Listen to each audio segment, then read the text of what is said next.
When people talk about the threat to democracy that Trump poses, do you really think that that is an equal evil to Biden? I mean, listen, I can make the argument that President Biden is a much worse threat to democracy. And the reason for that is President Biden is the first candidate in history, the first president in history that has used the federal agencies to censor political speech, so to censor his opponent. I can say that because I just won a case in the Federal Court of Appeals and now before the Supreme Court.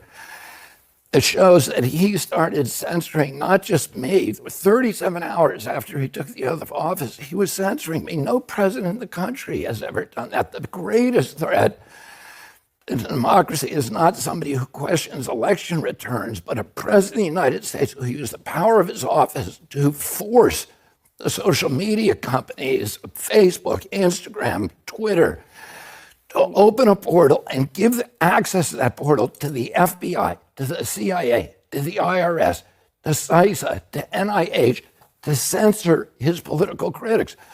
President Biden, for the first president in history, to use his power over the Secret Service to deny Secret Service protection to one of his political opponents for political reasons. He's weaponizing the federal agencies. Those are really critical threats to democracy. Donald Trump, of course, tried to overturn a free and fair election.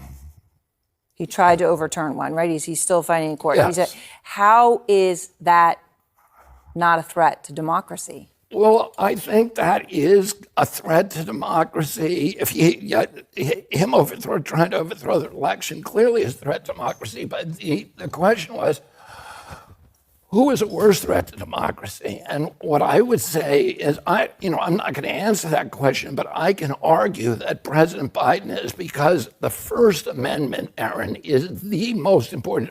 Adams and Hamilton and Madison said, we put the guarantee of freedom of expression in the First Amendment because all of our other constitutional rights depend on it. If you have a government that can silence its opponents, it has license for any atrocity. So just to be clear, you're saying you could make an argument that President Biden is a worse threat to democracy than Donald Trump. That's what you just said. But who else has ever tried to censor? What president in history has ever tried to censor political opponents? What president has weaponized the federal agency?